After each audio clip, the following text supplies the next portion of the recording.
आप देख रहे हैं NAC न्यूज सच आप तक। खबरों की ताज़ा जानकारी के लिए बने रहे NAC न्यूज के साथ। ईशान संगमनेरकर यांच्या आम्ही दिलगिरी आहोत पुस्तकाचे भव्य प्रकाशन सोहळा। मुंबई थोर साहित्यिक, कवी, विचारवंत व पुरोगामी लेखक मा ईशान संगमनेरकर यांनी लिहिलेल्या आम्ही दिलगीर आहोत या पुस्तकाचा प्रकाशन सोहळा नुकताच डॉक्टर इक्बाल लायब्ररीमध्ये पार पडला। या प्रसंगी त्यांनी सर्व उपस्थितांना पुस्तक भेट दिली। कार्यक्रमाचे प्रास्ताविक अब्दुल्ला चौधरी यांनी करताना ईशान साहेबांचा गौरवपूर्ण शब्दात परिचय करून दिला। या प्रकाशन सोहळ्यात उपस्थित मान्यवर अब्दुल्ला हसन चौधरी, इद्रिस शेख, फारूक शेख, आसिफ अली, सय्यद युनुस चौधरी, छाया ढगेताई, राधा चव्हाणताई, पत्रकार शानू बेगमपुरे या साहित्यिक प्रेमी कार्यक्रमाचे व्हिडिओ आवश्यक पहा व शेअर करा। आपण बघत आहात नॅक न्यूज संगमनेर। एक बहुत ही एक विचारवंत और साहित्यक और उर्दू में हम जिसको कहेंगे कि एक अदीब और एक शायर और एक पुरोगामी विचारसरणी है, ऐसे हमारे आदरणीय माननीय ईशान संगमनेरकर साहब जो है खास तौर से आज हम सबको मिलने के लिए वो यहाँ संगमनेर में तशरीफ लाए, लिहाजा उनका सबसे पहले हम इस्तकबाल करते हैं। अरे बाद सबा कुछ तो सुना तूने, मेहमान जो आने वाले हैं, अरे बाद सबा कुछ तो सुना तूने, मेहमान जो आने वाले हैं, कलियाना बिछाना राहों में हम आंखें बिछाने वाले। तो उनके लिए तो भाई हम जितना भी ये करें उतना कम है। लिहाजा मैं जो है खास तौर से उन्होंने हमको आज जो उनकी जो लिखी हुई किताब है, जो उनकी जो बुक है आम्ही दिलगीर आहोत, ये जो मराठी में उन्होंने जो किताब लिखी है वो किताब उन्होंने हम सब दोस्तों को अर्पण की है और यहाँ पर तशरीफ लाए। लिहाजा मैं उनका पुरतपाक खैर मकदम करते हुए, उनका स्वागत करते हुए उनका शुक्रिया अदा करता हूँ, उनका आभार मानता हूँ। और हम सब की जानिब से जो है हमारे मोहतरम फारूक शेख साहब, इनके हाथों से उनका शाल देकर इस्तकबाल किया जाएगा। आओ फारूक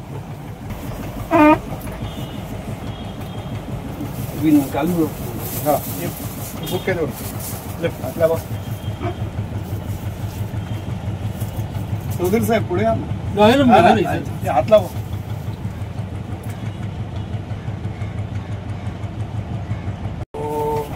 धन्यवाद। संगमनेरकर नाव आहे आणि संगमनेरच्या लोकांनी एवढा मोठा माझा सत्कार केलाय आणि असं वाटतं की कुठला पुरस्कार ह्याच्या पुढे असेल तर सगळे पुरस्कार फिके आहेत, पण संगमनेरचे जे ऊर्जा स्तोत्र असलेली मंडळी आहे ती सगळी माझ्या बरोबर आहे। आणि आजची राजकीय आणि सामाजिक सांस्कृतिक परिस्थिती इतकी खराब आहे की माणसं निर्भीडपणाने बोलू इच्छित नाहीत आणि घाबरत आहेत, इतकी दहशत आहे। चांगले चांगले स्वतःला विद्रोही म्हणणारे लोक सुद्धा शेपूट घालून बसलेले आहेत। आपली जे प्रसार माध्यम आहेत तिथं कुत्र्यासारखी सत्तेपुढे झुकलेली आहेत, कोणी बोलायला मागत नाहीये। आणि आता पुढच्या पिढीला आपण काय द्यायचं हा सर्वात मोठा प्रश्न आहे। सॉफ्ट टार्गेट करण्याचा प्रयत्न या सत्तेने सुरू केलेला आहे आणि देशाला दुसऱ्या फाळणीच्या टोकावर आणून ठेवलेला आहे। आणि सर्वात मोठी आणि भयानक गोष्ट अशी आहे की आपण गृहयुद्धाच्या कड्यावर उभे आहोत। मुसलमान, आंबेडकरवादी, धनगर, आता जैन मंदिर पण तोडलंय, धनगर आहेत, परत त्यातल्या पोटजाती मराठा, त्याच्यामध्ये ओबीसी, हे सगळं जे चाललंय हे गृहयुद्धाकडे आपण चाललो आहे आणि ही सर्वात मोठी धोक्याची घंटा आहे। आपण सगळ्यांनी एकच विचार करायचा की संविधान हेच आपलं सर्वस्व आहे। संविधानावर कोणी काहीही बोललं तरी संविधानच जिंदाबाद। तुमचे वैयक्तिक धर्म, तुमचे वैयक्तिक पोथ्या पुराणं हे सगळे पवित्र आहे, ते तुमच्या घरामध्ये आहे, पण सार्वजनिक जीवनामध्ये आपण जेव्हा येतो त्यावेळेला आपल्याला संविधानच वाचवू शकतो। त्याच्यामध्ये मुसलमान पण आहेत, हिंदू पण आहेत, हिंदूंच्या पोटजातींना सुद्धा संरक्षण हे देणार आहे संविधान। असं नाही की ते फक्त एका विशिष्ट समाजाला देणार आहे। त्यामुळे आपण जागृत राहणं गरजेचं आहे।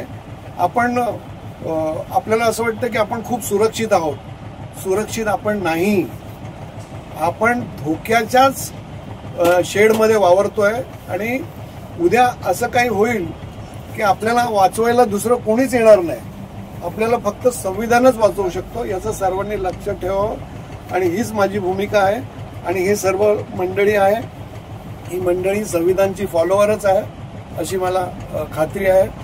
बस एवढंच माझं निवेदन आहे. धन्यवाद.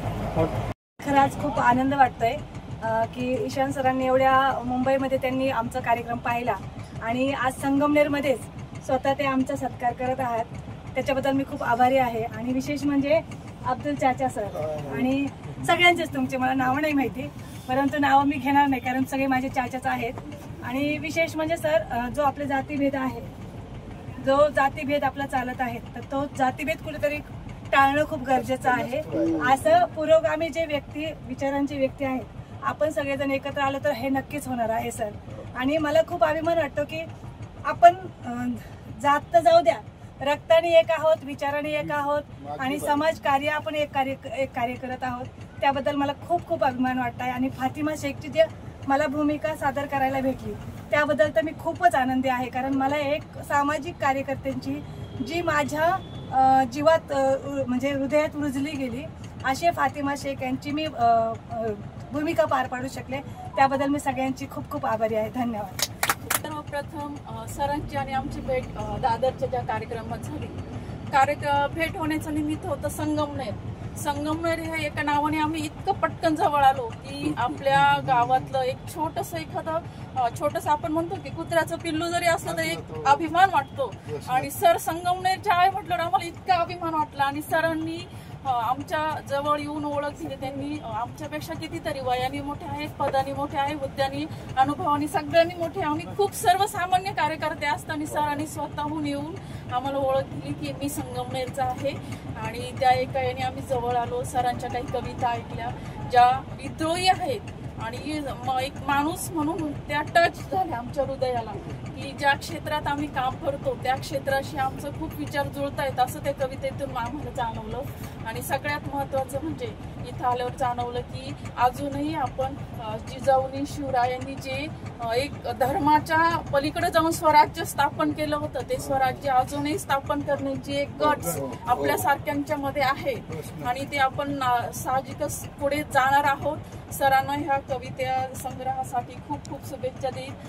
तळागाळातल्या लोकांपर्यंत पोहोचवण्याचं काम आम्ही दोघी नक्कीच करू. खूप खूप शुभेच्छा सर आणि तुम्हा सर्वांच्या मनापासून. आमच्या या जो आपलं वक्तव्य केलेलं आहे त्याबद्दल फक्त एक शेअर मी बोलणार आहे का हिंदू दिखाई दे ना मुसलमान दिखाई दे, हिंदू दिखाई दे ना मुसलमान दिखाई दे, आंखें तरस रही है कि इंसान दिखाई दे.